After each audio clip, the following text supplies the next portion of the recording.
Are you going to a conference this summer and a little unsure about how to make the most of the investment that either you or your organization is making in sending you to the conference? Well, I have a few tips for you. I'm going to be sharing a few different tips and tricks for you to think about as you head into conference season. Tip number 1, determine what your goals are.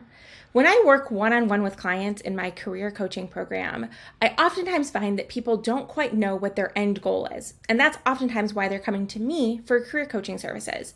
But the most important thing that you can do as you head into a conference is to actually get very, very clear on what your goal is. Do you want to understand more about a particular technology? Do you want to network with other women in the field? Do you want to come out of a conference having found a mentor? Do you want to have talked to 75 different potential vendors?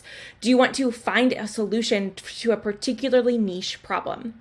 Get really, really specific in what your goal is. The more specific you can make the goal, the better. And as with many things, if you get visible about what your goal is, by that I mean talking to people, talking to your supervisor, talking to your best friend, posting about it publicly on LinkedIn, you're actually way more likely to achieve your goal. So feel free to leave a comment below on what one of your goals is for an upcoming conference. Also, because there are so many great conferences that are happening over the summer, be sure to specify what conference you are attending. And maybe somebody in the comments will be going to a conference and can either help you achieve that goal or is somebody who also has a similar goal and you can hold each other accountable. The second thing you can do to make the most out of going to a conference is to actually start thinking about what you want to wear at a conference. I know that this may sound a little weird. To some people it is, but the way that you dress is actually a way that you can start conversations and that you can really help fulfill some of your goals. So for me, I love maps, and so I spend a lot of time thinking about how can I both feel comfortable, be professional, put my best foot forward, but also have conversational pieces in my clothing. I have a wide variety of map pieces of clothing that I have made, purchased over time. I used to have an Etsy shop that sold map clothing, and I'm really hoping that I will bring it back in time for GIS Day this year. But I searched Poshmark this year to buy a few more pieces that fit my new postpartum body. But being able to think about what do you want to wear, how do you want to feel at this conference is something that is so important. There's this idea of inside-outside congruency, which is the idea that the way that you show up on the outside can really help you communicate what you want to be on the inside. So maybe you want to be displaying, I'm a really high, powerful person, and so I want to show up at this conference in suits. For my husband, Jefferson, he always wears a bow tie, always wears a bow tie. And so for him, there wouldn't be inside-outside congruency if he was not wearing a bow tie to an upcoming conference. And so it's important for you to just start thinking about what do I need to, what are things that I could wear that can really help me think through, that can really help me show up the ways that I want to. Well, the conference may be, next week or the week after, and you may not feel like you have quite enough time to get something shipped to your house. You could always call the hotel that you're staying at for the conference and see if you can have a package shipped there as a way to buy you a little bit of extra time. Beginning to think through all the logistics of getting things dry cleaned, cleaning up all of your old shoes, making sure you have comfortable shoes. All of that stuff is actually a super important step for you to take in getting ready to go to a conference. My third tip for preparing to go to a conference, be able to talk about what you do. Being able to articulate your value proposition, whether it is for the organization that you work for and that you are there representing, how do you stand out in the marketplace, or your personal value proposition in terms of what do you actually bring to the table? What is your spatial sauce? What is your special sauce? Being able to articulate what makes you unique, what sets you apart, whether that's, the variety of things you have in your background, having overcome particular types of adversity, going to college late in life, or the particular experiences that you've had, all of those tied together to create the awesome and wonderful and unique person that you are.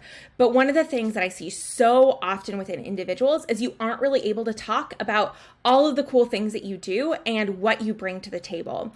And so whether you're at a conference and you love your job so much and you're just looking to learn from other other people, or you're looking to learn a little bit more about technology, you are going to be in the best position to learn if you can talk in a more articulate manner about what you do, because then other people are going to better understand what you do and the variety of things that you actually bring to the table. You may find somebody who has a very similar background, so being a young mom, and you may be able to talk better about some of those experiences, and that may be something in a conversation that is super, super encouraging to you.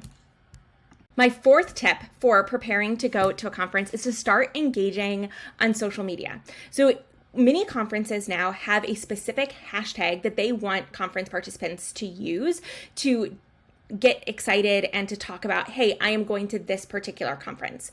So it might be the hashtag EsraUC or hashtag EsraUC 2023. It could be hashtag EdA360 for the NACCHO 360 conference. Whatever the conference is, there's got to be a hashtag. And so one thing that you can do is you can post and say, I'm going to this conference. This is the goal that I have at this conference, and I would love to meet other people who are going to be at this conference.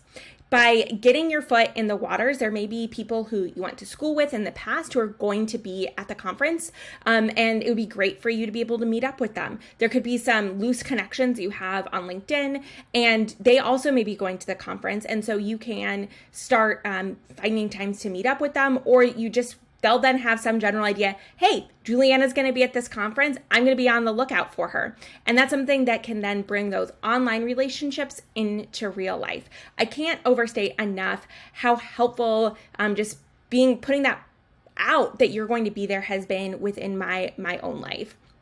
The last time that I went to the Esra User Conference, I still wasn't super active on LinkedIn at that point in time, but I put out that I was going to be there, and I ended up having some really, really great conversations and connections that came from that because of people who were sort of in my extended network, who I knew. We didn't necessarily set up a time to meet, but we saw each other, and that led to some really good conversations and some work opportunities for me. And my fifth tip for preparing to go to a conference is to make sure that you prepare your agenda.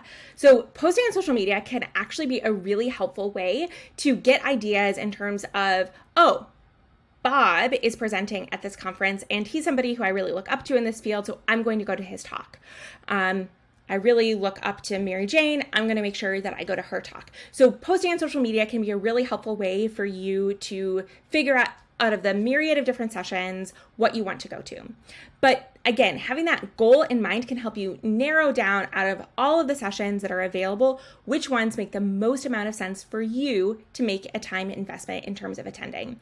And so figuring out what your goal is and then what are the sessions, that can really help you because there's going to be so many different shiny objects. There's going to be all the different exhibitors, all the swag, all of the different things. You also, maybe like me, be an introvert and get a little overwhelmed, but knowing exactly where you want to be and really not having, oh, I could pick any of these 3 different sessions, really having one session, maybe 2 sessions for each time slot that you're interested in.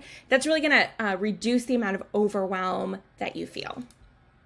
I hope that you found this video series on getting ready to go to a professional conference has been really helpful for you. If we haven't met before, hi, I'm Juliana McMillan-Wilhoit. I am the COO of Flourish and Thrive Labs.